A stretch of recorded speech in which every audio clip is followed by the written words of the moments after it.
Skulum sjá hvað Bragi hefur að segja. Hann ætlar að tala um Guðmund Haraldsson sem var þekktur borgari hér í Reykjavík.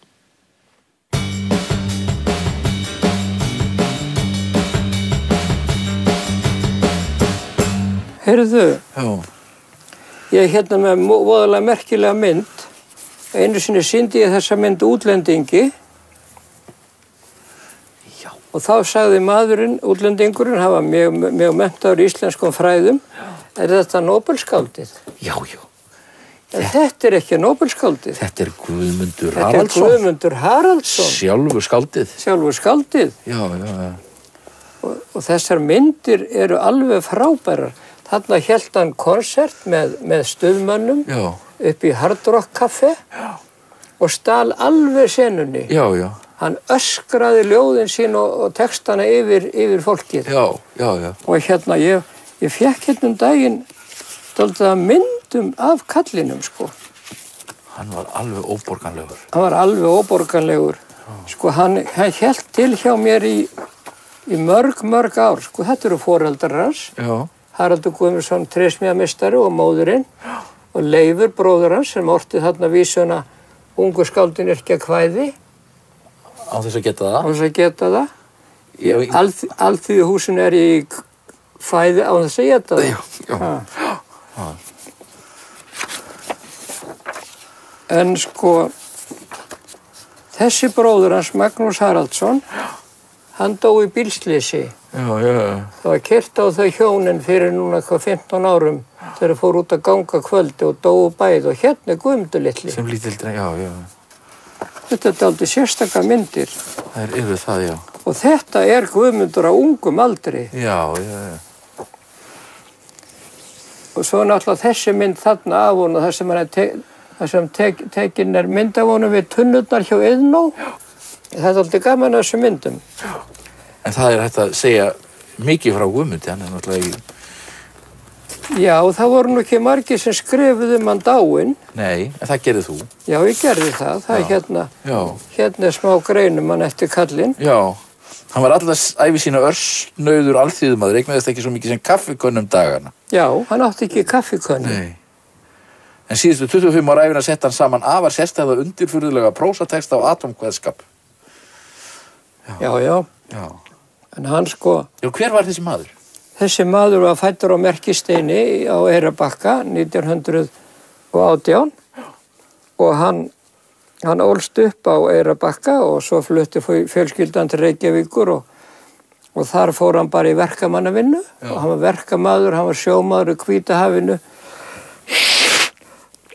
og hann var mikið í byggingavinnu gegnum árin. Já.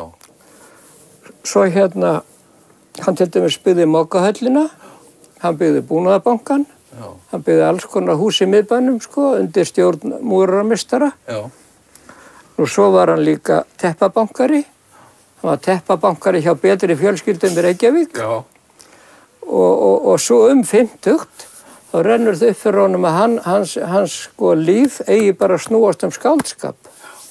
Og hann gerist bara skáld og fer að byrja á því að gefa út bækur. Já. Og þetta fyrsta bókin hans. Það eru ferðapíslarnir. Já. Já. En þetta ekki Hamborgarbókin þar sem hann fór í siglinguna. Já. Það var nú svo það skemmtilegast. Já. Það er hægt að segja náttúrulega alveg, sko, hann Guðmundur kom til mín á hverjum einasta degi í 15 ár. Já. Og hann kom alltaf með sko snabban sinn með sér. Já. Og það sem hann drakk yfir daginn var 1 peli af gini og 1 appelsínflaska. Já. Þessu blandaði hann saman. Já. Og þetta drakk hann og hann var rólegur, hann sat yfirleitt út í horn og las. Já. Einn stöku sinnum kom það fyrir hann þurfti að fara á toilettið. Já. Og það var nú svona, ég hafði stundum stúlkur í vinnu. Já. Og þær einn þeirra hrökklaðist nú vinnu vegna þess að Guðmundur notaði toilettið. Já. Vegna þess og svo framvegis. Já. Að ég get nú lítið farið út í sko skáldskap Guðmundar. Já. En þú getur náttúrulega lesið eitthvað upp úr honum kallinu því að hann er svo, þetta er svo sérkennlegu texti sem hann skrifa. Til dæmis sko þegar hann er að bjóða í sjötusamæli sitt. Já. Í tilefni vorsins og þó sérlega afmælis míns sem verður 4. maí NK næstkomandi, en þá verði ég 70 ára gamall, langar mig til að segja þér að það myndi gleðja mig ef þú létir sjá þig í kaffisopa í félagsheimili Hreyfils við Grensásveg miðvikudaginn 4. maí 1988 KL 4-7 eftir hádegi. Já. Og þetta samdi með honum, þetta prófark las með honum, Örn Klausen hæstaréttarlögmaður. Annars myndi þetta vera alveg í stíl Guðmundar.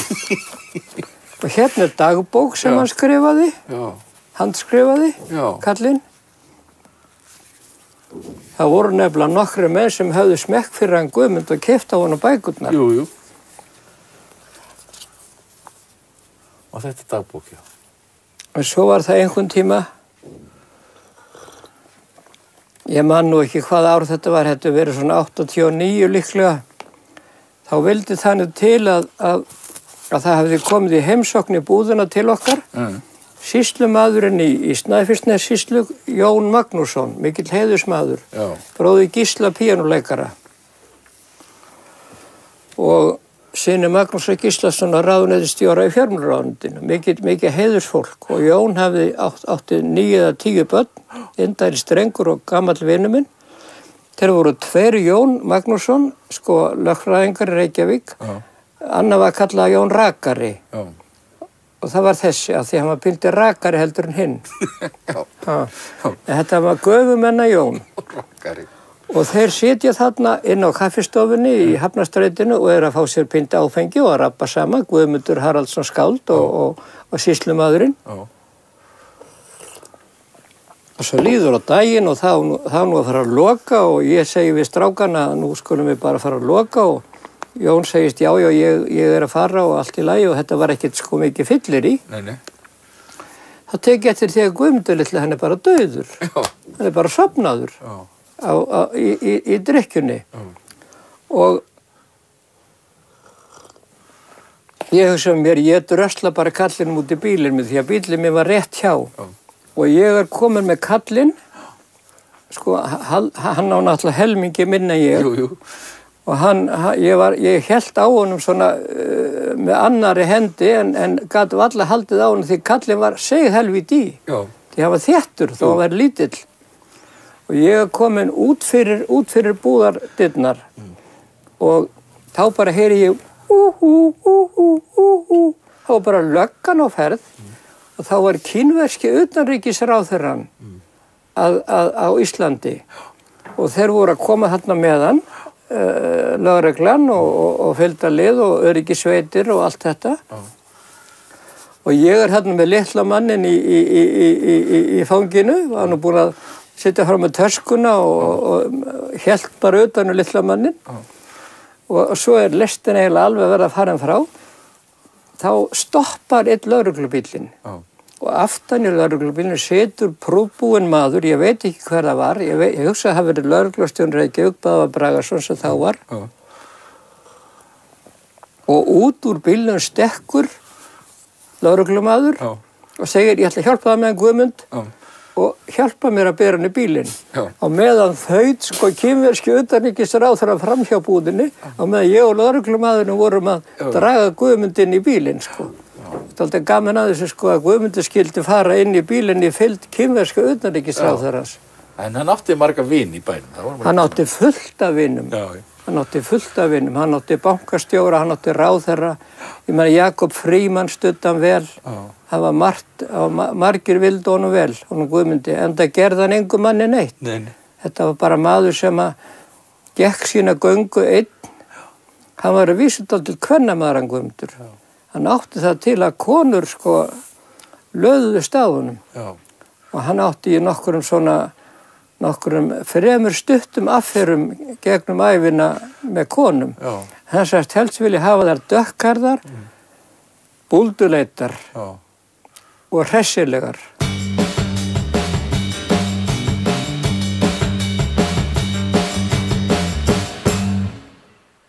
Já, þetta er búið hjá okkur í kvöld. Takk fyrir að horfa.